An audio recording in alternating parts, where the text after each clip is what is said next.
Check. Check 1, 2, 3. Can you hear me? Thank you.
Check. Thank you. Good morning to all guests of the St. Albert Legion 2020-21 Remembrance Day ceremony.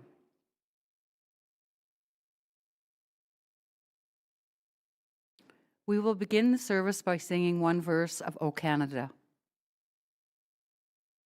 Color party. Attention.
We will now observe 2 minutes of silence.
We will have the act of remembrance from Comrade Doug Delorme.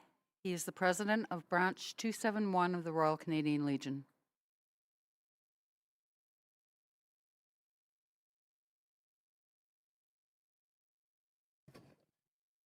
They shall not grow old, as we are left grow old. Age shall not weary them, nor the years condemn. At the going down of the sun, and in the morning, we will remember them. We will remember them.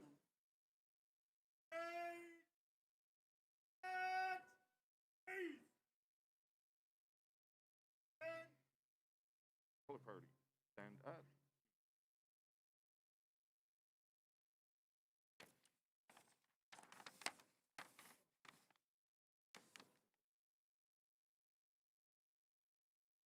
We will now begin the wreath laying ceremony.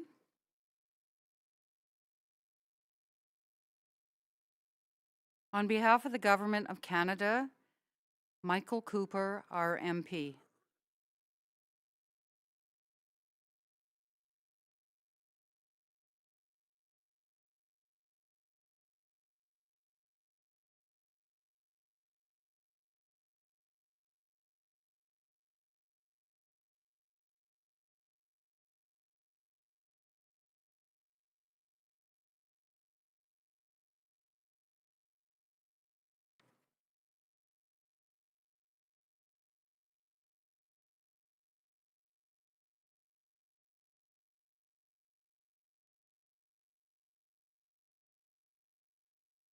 On behalf of the Government of Alberta, Marie Renaud, MLA St. Albert.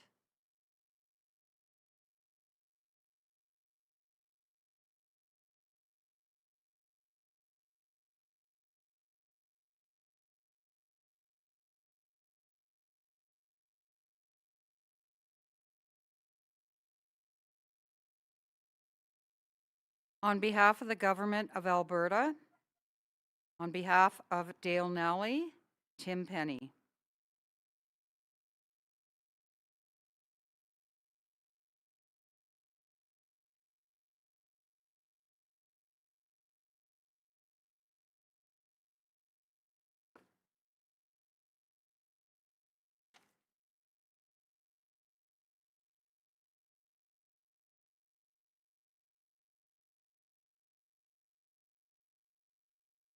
On behalf of the City of St. Albert, Mayor Kathy Heron.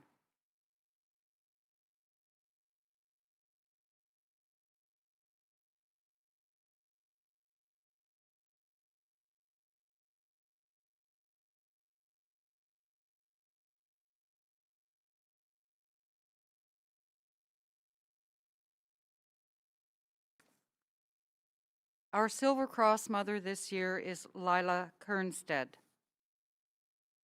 Lila's son, Corporal Curtis Gauthier, served with 1 Combat Engineer Regiment and was deployed with 11th Field Squadron in Kandahar, Afghanistan on Op Athena Task Force 309.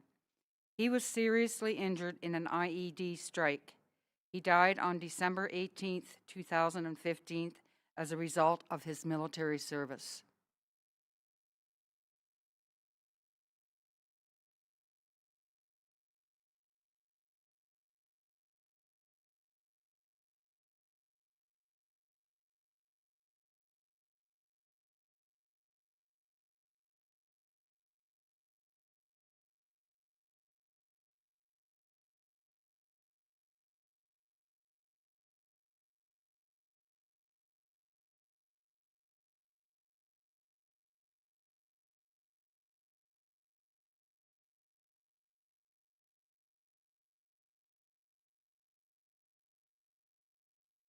On behalf of the 3rd Princess Patricia's Canadian Light Infantry, Master Warrant Officer Kevin Linz, CD, and Major Adams.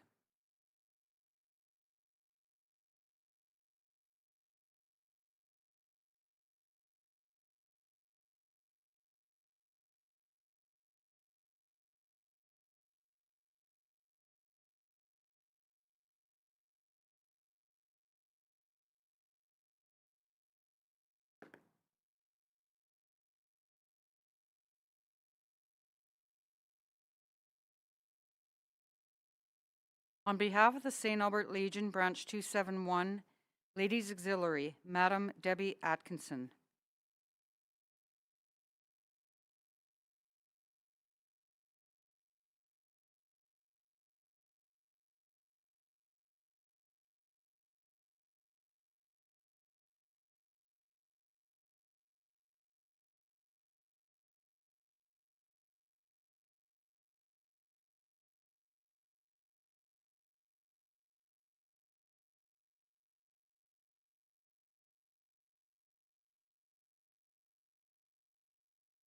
On behalf of the St. Albert Legion, Branch 271, Comrade Doug Delorme, President of Branch 271.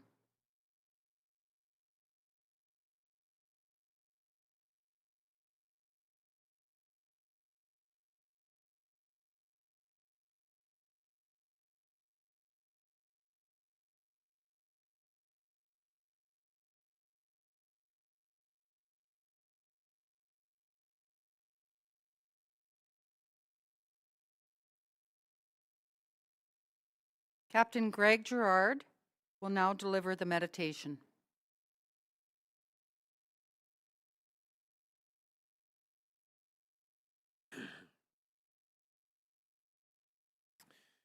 Greetings, everyone.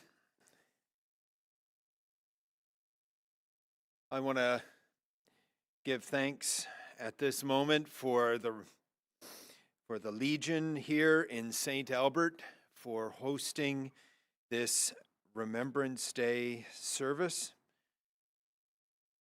I feel that we each have an obligation to be here today to support the Legion in calling us to remembrance. Remembrance Day is always an important event for myself and my wife. My wife had 5 uncles, and she lost 4 of them in the Second World War. My wife and I feel very passionate about Remembrance Day. We who are gathered here today have a duty to remember the sacrifices made and the reasons that they were made, and it is the Legion who has once again provided us with an opportunity for us to fulfill our duty to our country and to the fallen. The first Remembrance Day service was held on the 11th of November, 1999, at the end of World War I. That means that this is the 112th Remembrance Day which our country has observed and that the Royal Canadian Legion has organized. I want you to consider that this is the 112th Remembrance Day Canada has observed. And if I can remind you of what it means for us to gather at Remembrance Day. In the business world, there is a very common saying. It goes like this: shirt sleeves to shirt sleeves in 3 generations. What does it mean? In the business world, there is a general rule about the cycle of business survival. A general rule which virtually all businesses that wish to survive past the 3rd generation must address head on. The normal cycle of a business is that the first generation creates the wealth, the second generation stewards what was created, and the third consumes and collapses it. Why does it so often work this way? Because the first generation was willing to sacrifice to make a better life for itself. The second generation saw the struggle of the first generation and knew better than to let fall apart what they inherited. But the third generation did not witness firsthand what the first generation came from, nor the struggle that it went through in order to be set free from it. So they end up going right back to what the first generation struggled to get out of. Thus, the saying, shirt sleeves to shirt sleeves in 3 generations. Movements, like businesses, have cycles. Similar dynamics are experienced because people are so similar no matter what generation they live in. The first generation who knew the first Remembrance Day are now gone. Dwight Wilson from World War I died on the 9th of May, 2007. He was the oldest serving member. John Babcock, who served from Canada, died on the 18th of February, 2010. Of those who fought in World War II, less than 5% of those who enlisted are still alive, and their average age is 95. They are the first generation. What this means is that the first generation of those who sacrificed for us to have the democracy, capitalism, and freedoms we now enjoy have almost all passed away. The first generation is almost gone. When we here today pledge that we will remember at our Remembrance Day service, it is the first generation's struggle that we vow to remember. We pledge to remember what might have been had they not fought for about 4 years, what had to be stopped. Many were wounded or died in that struggle. Many of those who came back would not live normal lives again. I visited them back in the 80s at the Veterans Wing of Sunnybrook Hospital in Toronto as a chaplain. I spoke to them. Some of them still suffering mentally and physically from what they went through. And they never lived normal lives again. We can find out a little about what they were fighting against from documentaries and books of what the world might have been had they not sacrificed what they did. And we owe it to them to do so, to know what they fought against, to know what might have been.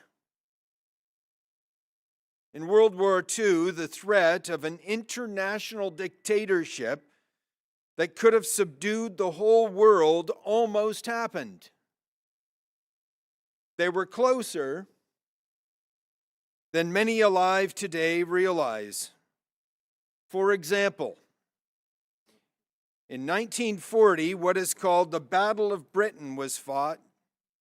Had Britain and her allies, including Canada, lost that air battle, the world would have likely been a very different place than it is today.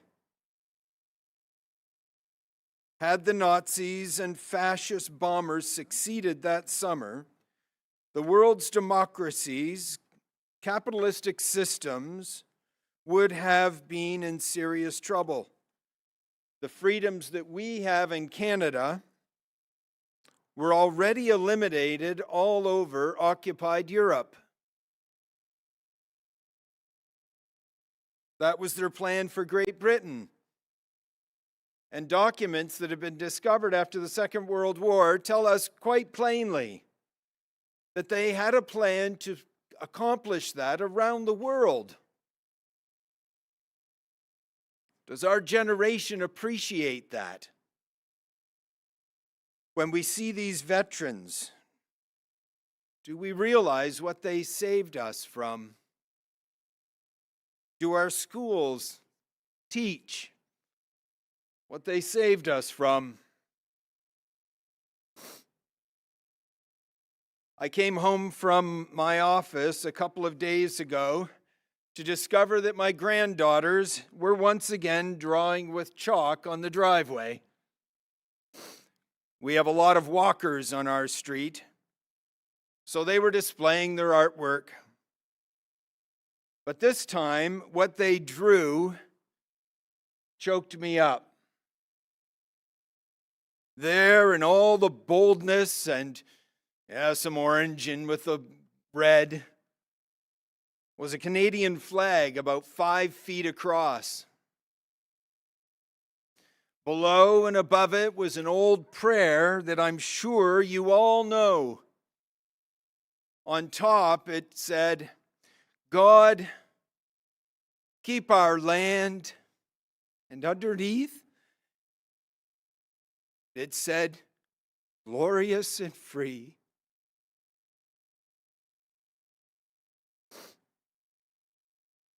Why did our forefathers put it that way? Why did they have us pray each time we sing our national anthem that we would continue to long for a land that is glorious and free? I believe it is because they understood the third generation principle.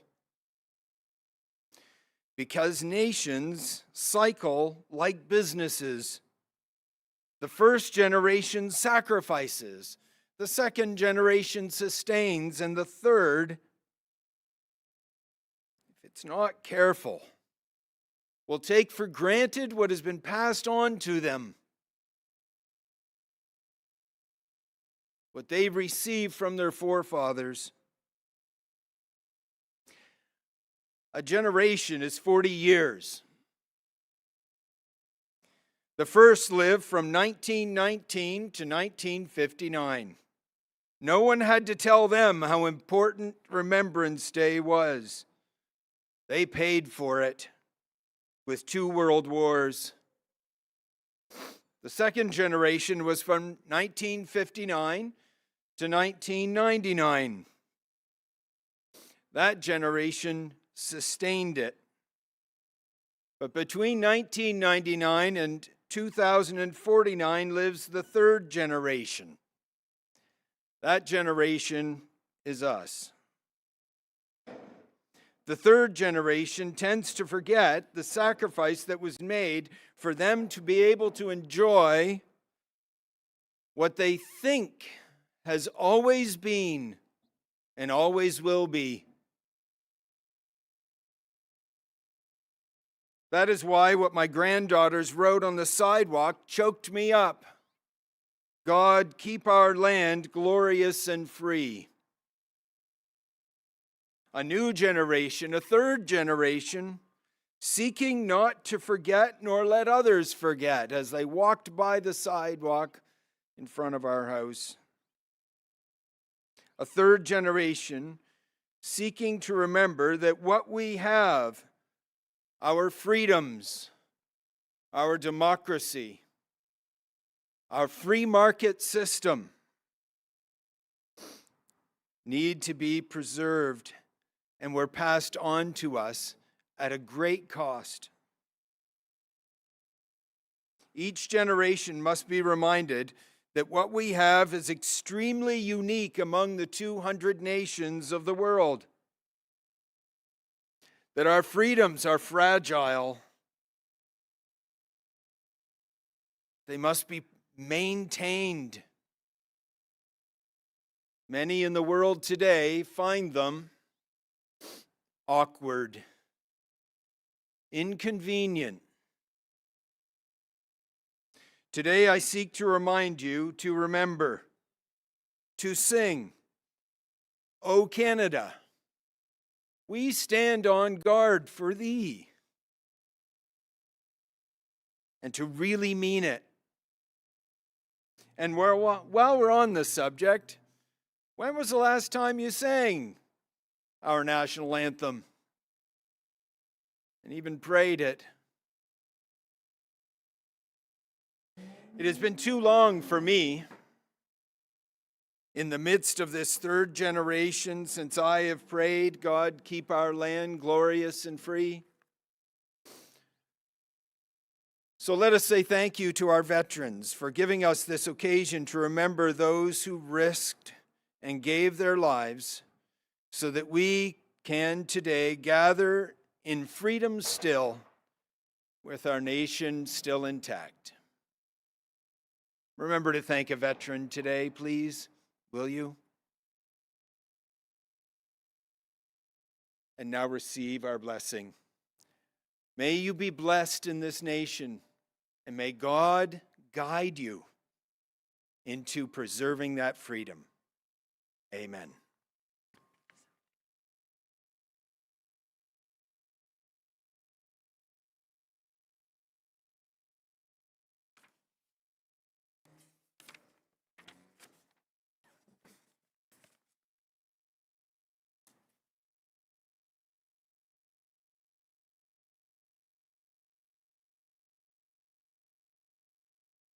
Thank you to Captain Gerard for delivering that very meaningful meditation.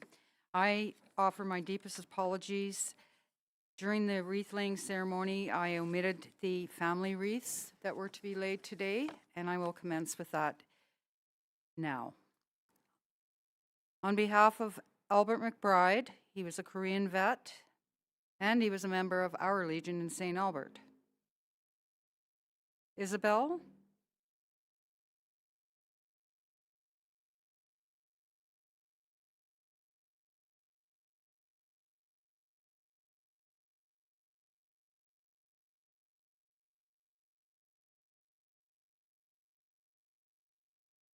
On behalf of Bernard Chap Cooper, he died in World War II at age 19.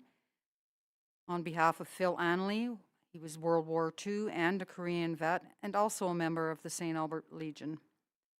Sergeant Sean Eads, who died in Afghanistan.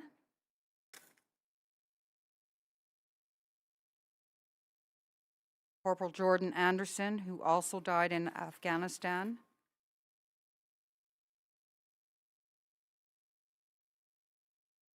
On behalf of the Farlinger family. And on behalf of Chris Smith, Captain Chris Smith from the PPCLI. Chris was also a member of our Legion.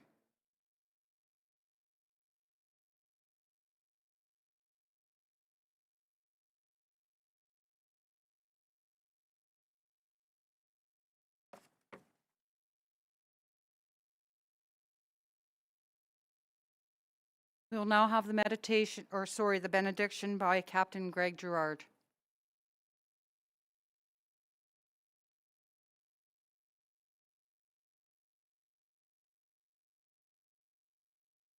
What I wanted to make sure. Okay, the meditation has been completed.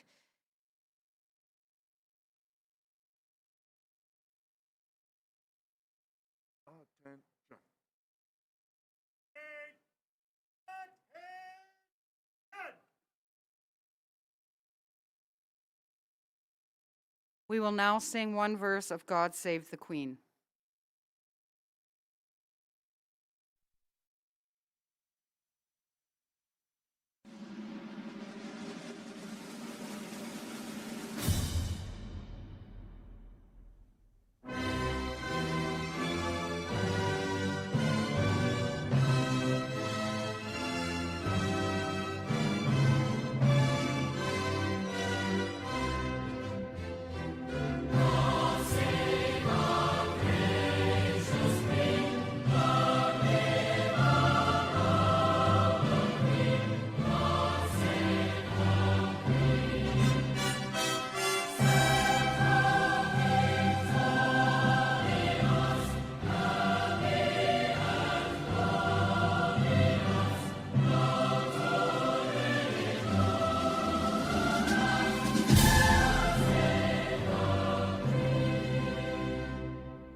This concludes our service for today. On behalf of the Legion, I would like to thank you all for attending. There's two things that were first for me today. One is I don't think I've ever seen the weather cooperate like it did today. So thanks to the powers to be for that. And I don't think I've ever seen a service dog in the Veterans Parade. And this service dog was very well behaved. And I commend you with your service dog. Thank you. The Legion is having an open house immediately following the parade, and I hope to see you down there. And thank you once again for supporting us this year through your Remembrance Day, through your purchase of poppies, and proudly wearing the poppy. It means so much to us. Thank you.